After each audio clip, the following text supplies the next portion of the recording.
Salut à tous! Donc là il est 14h40, je vais en pause. Ce matin pendant ma pause, j'ai fait une petite balade avec des collègues dans les environs du bureau.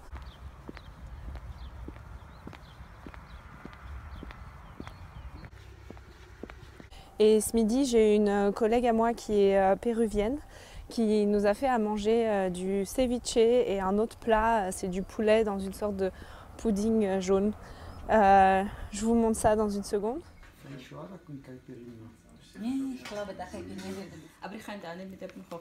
Le soleil est super fort et j'arrête pas d'oublier mes lunettes de soleil. Pas douée. Non mais en plus c'est pas comme si je les avais oubliées chez moi, c'est juste qu'elles sont dans mon bureau, dans mon sac. Doublement pas douée. Mes potes hier m'ont dit qu'ils avaient été super surpris de découvrir la vue de mon bureau. Et ils ont dit mais c'est vraiment la campagne. Voilà donc l'autre côté de la rue. Donc là c'est un peu moins la campagne. Mais c'est toujours paumé, il n'y a rien. Il n'y a rien. Pas de pharmacie, pas de poste, pas vraiment de banque, rien. Voilà, donc pendant cette pause, en fait, je vais juste parler de mon expérience de cette première semaine de vlog quotidien. Comme je l'ai déjà dit dans une vidéo précédente, le premier jour était super compliqué. Voilà, j'ai eu plein de petites difficultés, etc. Sinon, au fil de la semaine, ça s'est un peu rodé. Je dois dire que vlogger pendant qu'on travaille, c'est bof.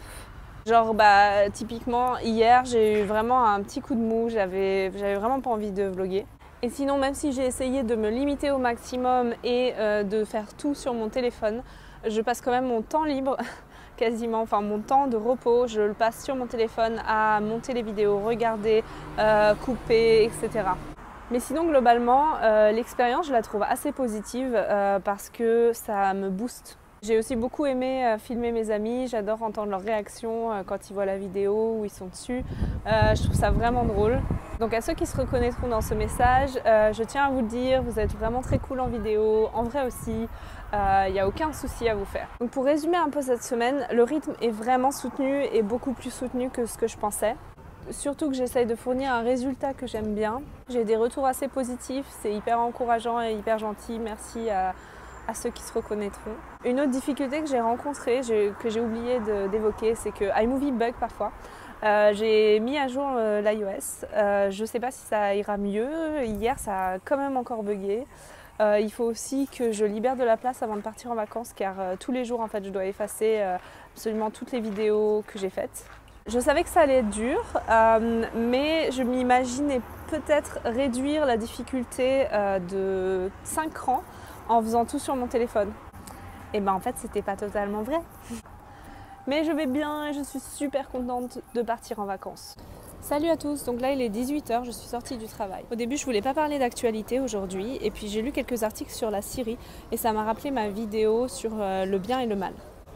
Et donc la question que je me pose c'est est-ce que les interventions de Trump en Syrie c'est bien ou mal?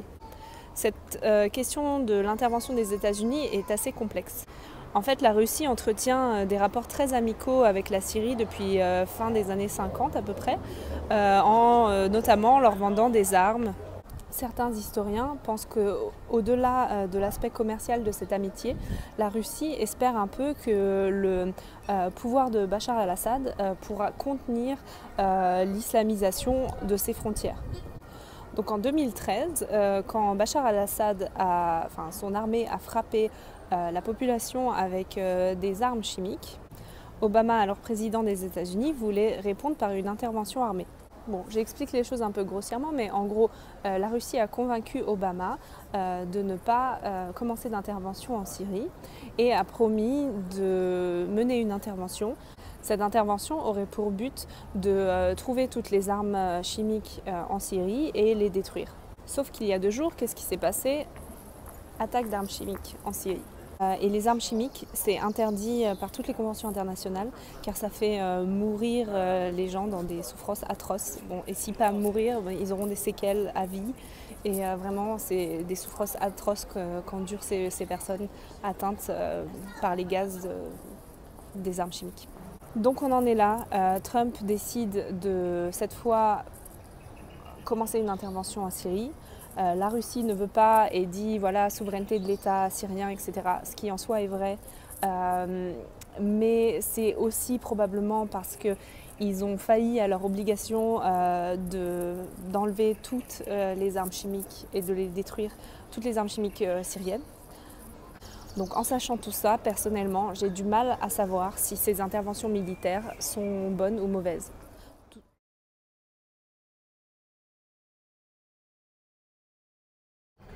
Donc je me suis trompée de tram en fait, et là je viens d'aller un arrêt de plus que ce dont j'ai besoin.